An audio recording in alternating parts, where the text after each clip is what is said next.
Bonsoir. À quelques jours de la présidentielle du 11 octobre, la case de veille active ses différentes chambres. Elles doivent favoriser le dialogue social pendant le scrutin.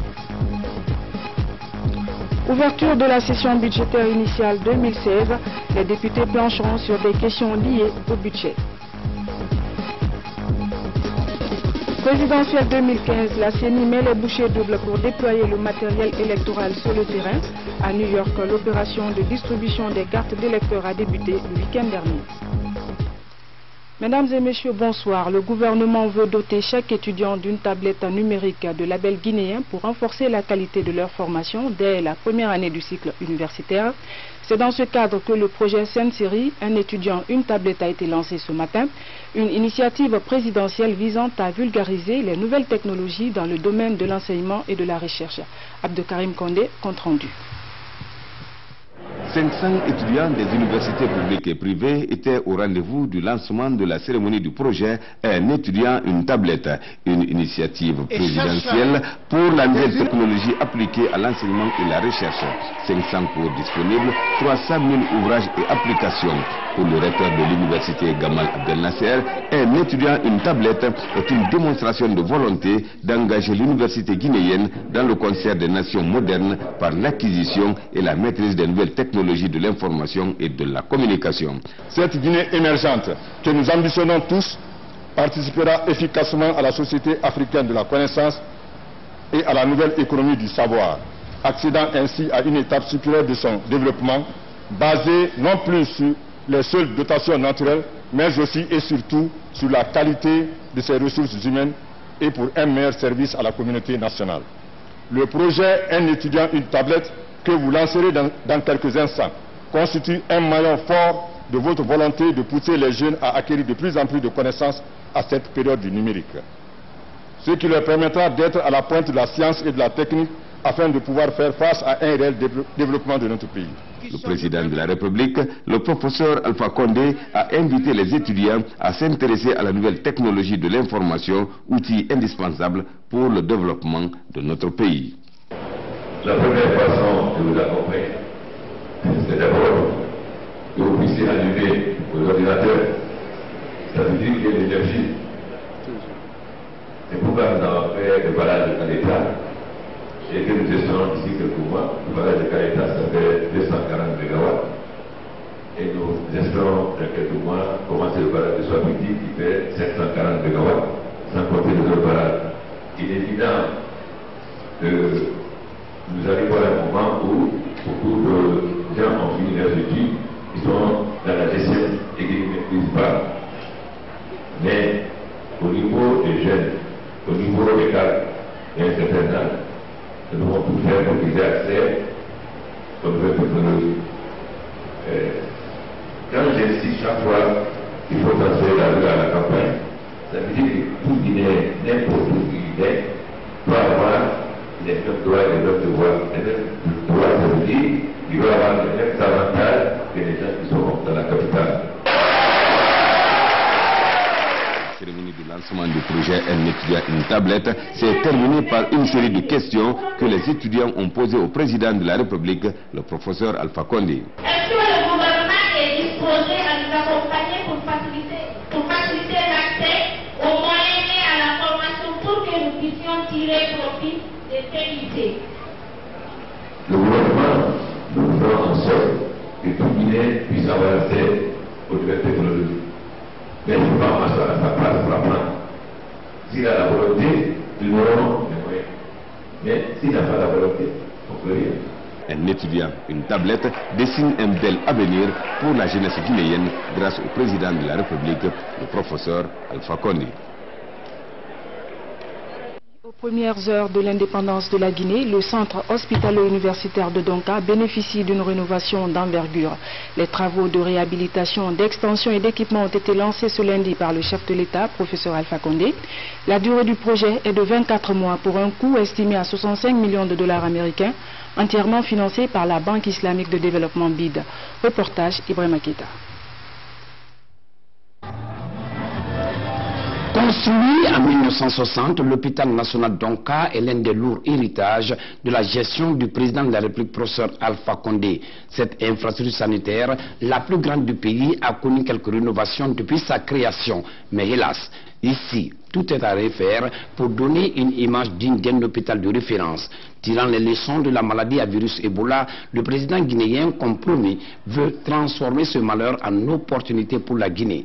Pour être plus concret et avec l'appui des partenaires comme le Fonds saoudien de développement et la Banque islamique de développement, le chef de l'État, à travers la pose de cette brique, lance ainsi un des méga-projets inscrits dans son programme, celui de la réhabilitation, l'extension et l'équipement de l'hôpital national d'Onka. Voilà le futur visage de l'hôpital national d'Onka. Il va coûter la bagatelle de 68 800 000 $ américains grâce à la coopération entre la Guinée, le Fonds saoudien et la Banque islamique de développement. Ce projet est un nouveau projet historique qui s'inscrit à l'aide capitale dans le développement sanitaire de la Guinée. Car jamais un projet hospitalier d'une telle dimension n'a encore été réalisé en Guinée depuis notre accession en 2020. Dans le cadre des excellentes relations d'amitié et de coopération entre l'Arabie Saoudite et la République de Guinée, le gouvernement du Royaume-Arabie Saoudite apporte son aide à la République de Guinée dans tous les domaines, notamment des aides et prêts d'un montant de 100 millions de $, ainsi que ce projet de réhabilitation, d'extension et d'équipement de l'hôpital national de Donka, d'une somme de 32 millions de $ à travers le Fonds saoudien de développement. Véritable projet de rêve qui va permettre à l'hôpital national d'Onka d'avoir une capacité d'accueil de 684 lits, 62 000 consultations spécialisées et 313 000 consultations ordinaires. À cela s'ajoute la possibilité d'accueillir 14 000 malades. Dans le domaine des équipements médicaux, il sera rendu possible, disponible entre autres, un plateau chirurgical avec 15 salles d'opération, 3 centrales de stérilisation et une pour la production de gaz médicaux, une imagerie médicale dotée de scanners, d'appareils d'imagerie par résonance magnétique IRM, de salles de catépérisme et autres moyens diagnostiques conventionnels. Un centre d'exploration biologique de 8 unités avec des équipements ultra modernes. Le chef de l'État, lui, a invité les hommes en blouse à plus d'engagement pour respecter le sermon d'Hippocrate. Professeur Alpha Condé a aussi fustigé le comportement malsain de certains médecins. Il ne suffit pas d'avoir l'hôpital et d'avoir l'équipement. L'hôpital, c'est d'abord le personnel, c'est d'abord les médecins, les infirmiers et personnes de salle. Nous avons souvent un inconvénient en Guinée, c'est que nous construisons des bâtiments et ensuite nous les laissons mourir, car l'entretien est un grand problème. Il ne suffit pas de construire.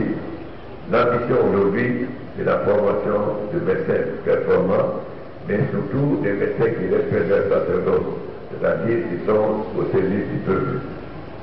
Très souvent, nos hôpitaux réceptent des malades.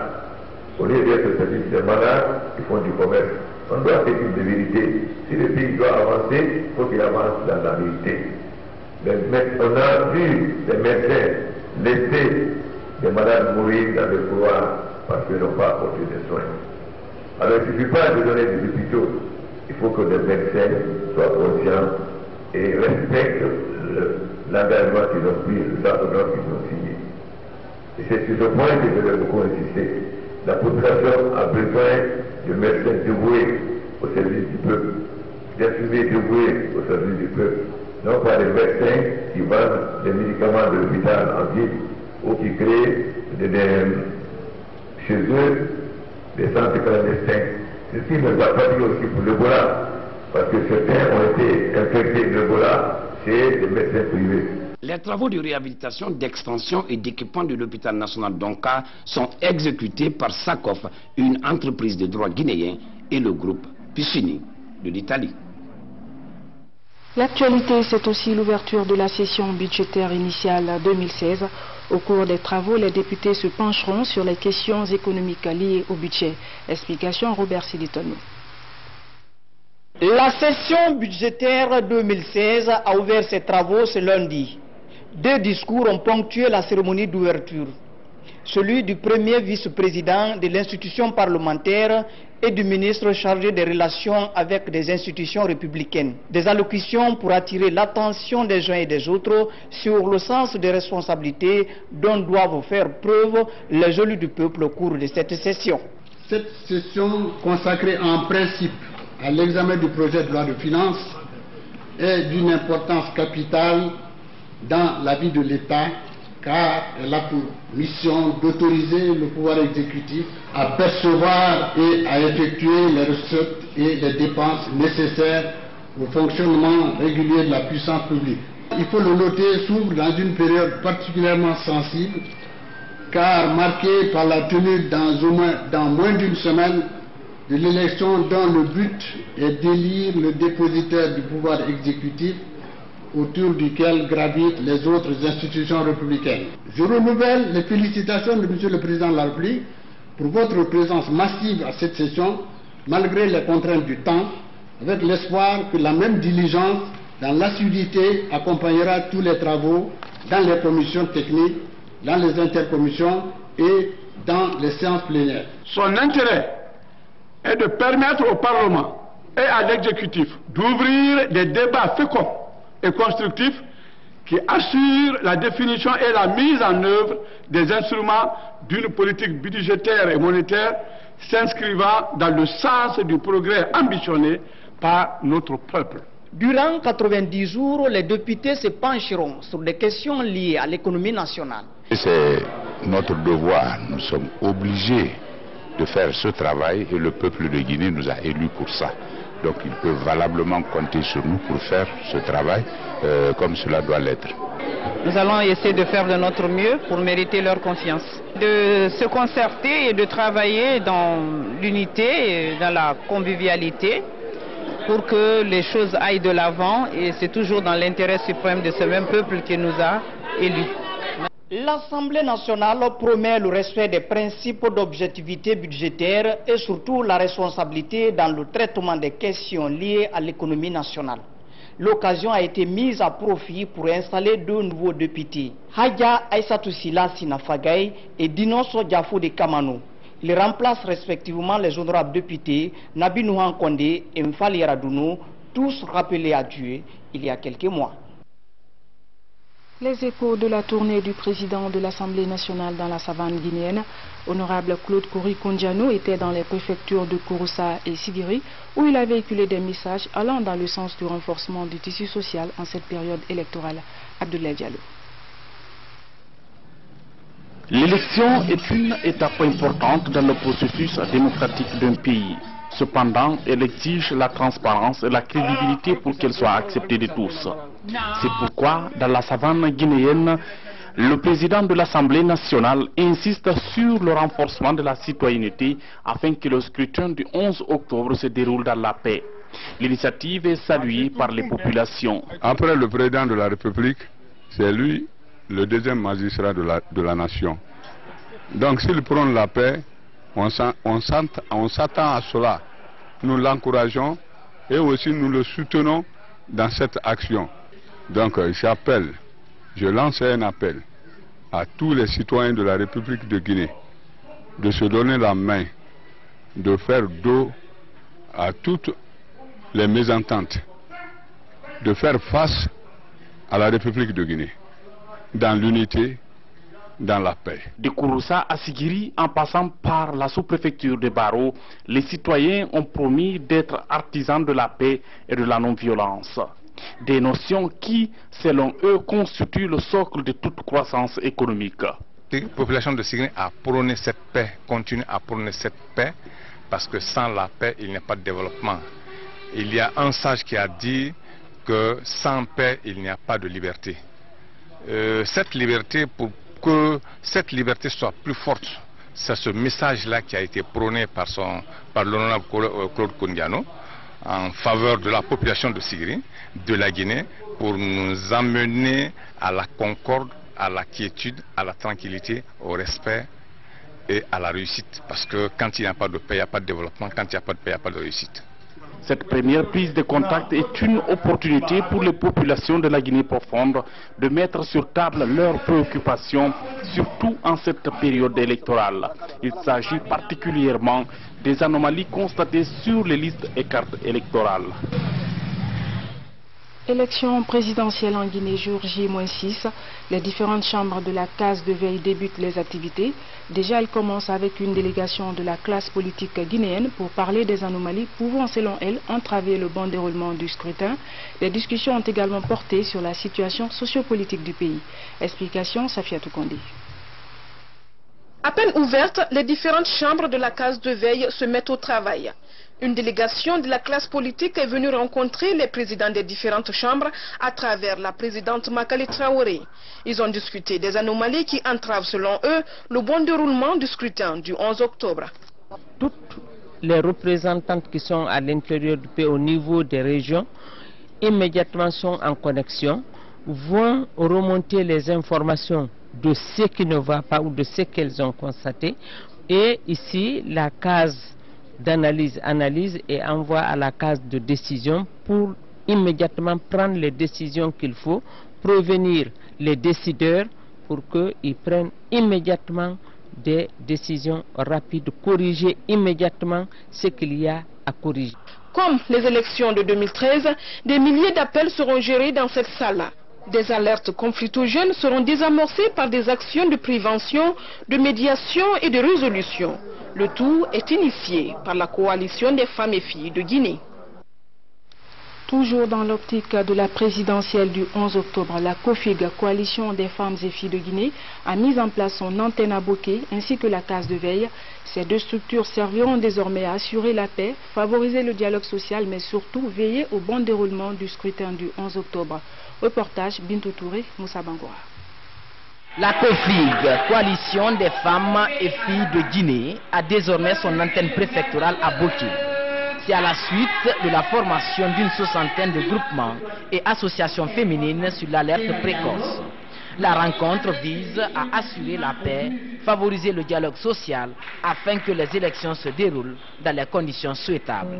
L'objectif de notre arrivée à Boké, c'est de répertorier d'abord les ONG qui sont membres de la COFIG, répertorier les ONG qui sont partenaires de la COFIG, installer les bureaux préfectoraux de la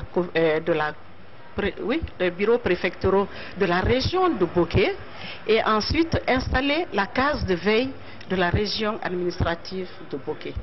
La ville de Boké constitue la troisième étape de la mission de la COFIG après les préfectures de Dubreka, Fria et Bofa.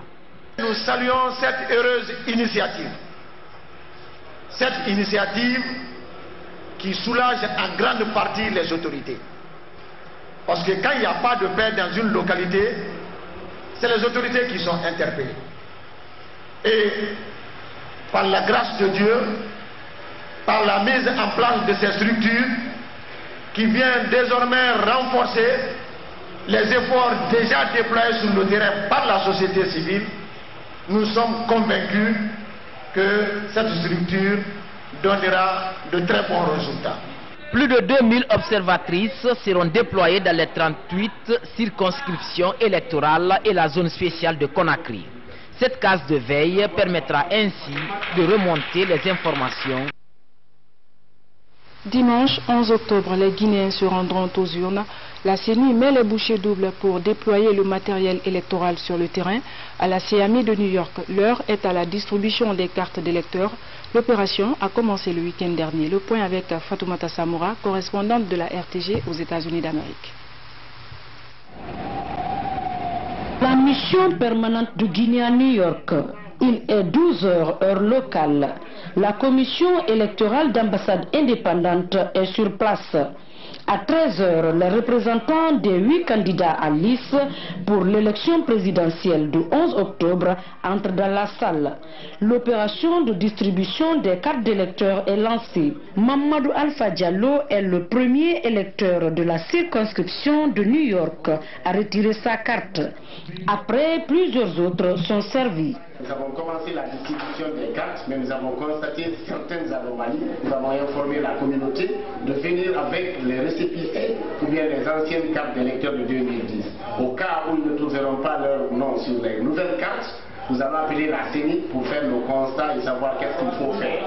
L'opération de distribution des cartes d'électeurs entamée ce samedi 3 octobre à la CMI de New York se poursuivra les jours à venir pour que tous les électeurs inscrits reçoivent leurs cartes. Actuellement, nos compatriotes viennent chercher leurs cartes. Tout se passe très bien aujourd'hui et nous sommes très contents. Nous sommes sûrs d'ici le 11 octobre, nous pourrons distribuer toutes les cartes. Dès qu'on a reçu les cartes, vraiment on s'est mis à la tâche. On a mis d'abord les cartes par lettres alphabétiques pour faciliter la tâche aux Guinéens vraiment de se procurer de la carte. Composé des électeurs des États de New York, Connecticut et New Jersey, la circonscription électorale de New York compte 6401 électeurs inscrits. Ils voteront à New York sur le centre retenu. 5 bureaux de vote seront installés pour le bon déroulement du scrutin. À ce jour, la CMI de New York a reçu l'encre indélébile, les registres d'émargement, les urnes et les isoloirs. Voilà, les opérations de distribution des cartes d'électeurs ont effectivement débuté en Guinée et dans les représentations diplomatiques. Pour en parler, je reçois sur ce plateau Madame Kamara Djenabou Touré. Elle est directrice adjointe département planification et fichier électoral. Bonsoir Madame Kamara. Bonsoir Madame. Qu'en est-il de la distribution des cartes d'électeurs en Guinée et dans les représentations diplomatiques? Merci beaucoup. La distribution des cartes d'électeurs se passe très bien sur l'étendue du territoire, notamment dans les 38 circonscriptions électorales de l'intérieur et dans les 18 ambassades de consulat retenues.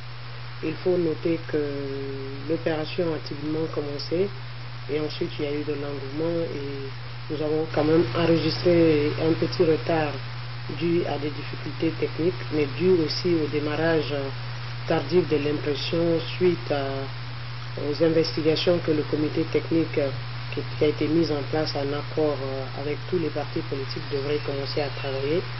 Donc il y a eu un temps qui les a été accordé et la CENI n'a pu démarrer l'impression qu'au soir du 11 septembre en réalité. Et qu'est-ce qu'il faut aujourd'hui pour retirer sa carte d'électeur? Justement, il faut avoir le récépissé qui a été donné lors de l'enrôlement ou avoir l'ancienne carte de 2013 parce que tout le monde a reçu l'ancienne carte. Mais à défaut, parce que nous savons que nos parents en général ne gardent pas beaucoup les documents, il faut avoir une pièce d'identité. À la place du récépissé et de l'ancienne carte, il faut vous munir d'une carte d'identité.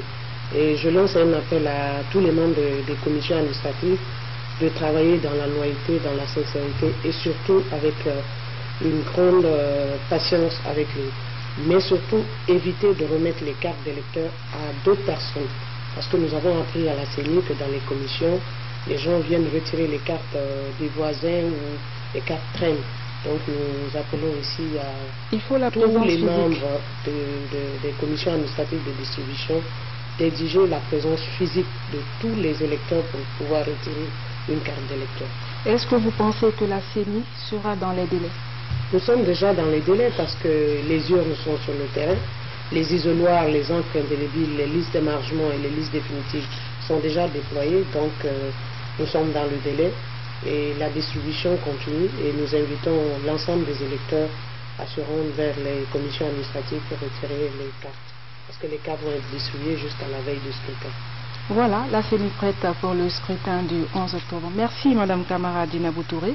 Je rappelle que vous êtes directrice adjointe département planification et fichier électoral. C'est à moi de vous remercier et merci à l'ensemble des travailleurs de la RPG. Voilà, ce journal se poursuit. En Guinée, le Conseil chrétien appelle à la paix et à l'unité nationale. À travers une déclaration, Monseigneur Vincent Koulibaly, archevêque de Conakry, invite les citoyens au calme à l'approche de l'élection présidentielle du 11 octobre. Il est au micro de Saint-Martin, Francine Adounou. Nous, Conseil chrétien de Guinée, réunis en session extraordinaire, en ce jour lundi 5 octobre 2015 à Conakry, après une analyse profonde de la situation sociopolitique du pays, interpellons tous les acteurs politiques venant d'horizons divers à éviter le clivage ethnocentrique et toute violence qui a tendance à s'infiltrer dans nos réalités quotidiennes et à saper les acquis de notre jeune démocratie. Nous sommes une famille. Rien ne doit nous diviser, mais plutôt nous devons travailler pour la prospérité de cette Guinée que Dieu nous a octroyée. L'Église de Guinée, vivant au sein de son peuple et partageant ses joies et ses peines, ne cessera jamais de rappeler à ses enfants qu'ils doivent contribuer chacun selon son charisme et ses moyens au bien de la nation, en promouvant la justice, la paix, l'unité nationale, la tolérance, la fraternité, la cohésion entre les enfants de ce pays. De nouvelles mosquées à Labé et à Koubia, les travaux sont financés par l'Assemblée mondiale de la jeunesse musulmane.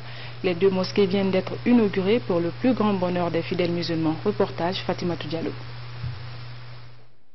Tout d'abord, la coupe du cordon inaugural de cette mosquée de Fadi dans la préfecture de Labé. 2 rakats pour magnifier leur joie au tout-puissant Allah.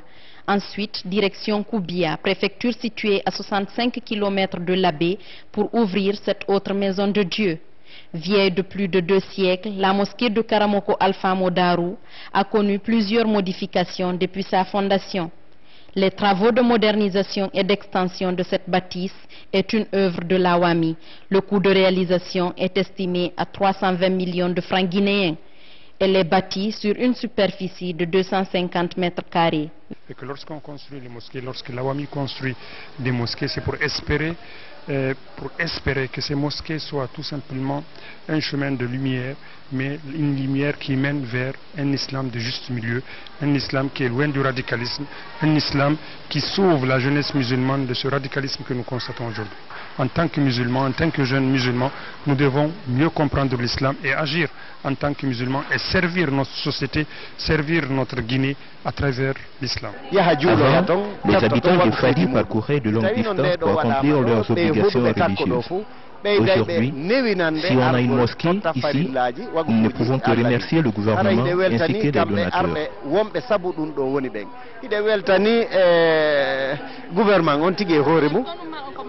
Sages et fils des localités de Labé et de Koubia rendent grâce à Allah et remercient les donateurs. Nous sommes très contents, même de passer le jour. On a remercié la Guinée, on a béni toute la Guinée, que Dieu nous donne la paix dans ce pays, que Dieu nous donne la bénédiction de Dieu. Ces mosquées sont les 89e et 90e du genre depuis l'implantation de l'Awami en Guinée en 2000. Pour la paix, l'unité et la cohésion en Guinée. Et puis, suite au décès de Cheikh Mohamed Chérif, son épouse Raganantou Konaté, coordinatrice nationale du RPG Arc-en-Ciel, informe que l'arrivée du corps est prévue le mercredi 7 octobre 2015 à 17 h par le vol Air France. Un dernier hommage sera rendu à l'illustre disparu le jeudi 8 octobre 2015 à l'hôpital Ignace Dine à 8 h avant son enterrement prévu le vendredi 9 octobre 2015 à 14 h dans sa ville natale de Cancan. Qu'en soient remercier les familles, les amis et alliés pour les dispositions à prendre pour la réception du corps à Cancan le vendredi 9 octobre 2015. Que l'âme de l'illustre disparu repose en paix. Amen. Voilà, mesdames et messieurs, c'est la fin de cette édition. Merci à vous de l'avoir suivi. Excellente soirée en compagnie de nos programmes. Bonsoir et à demain.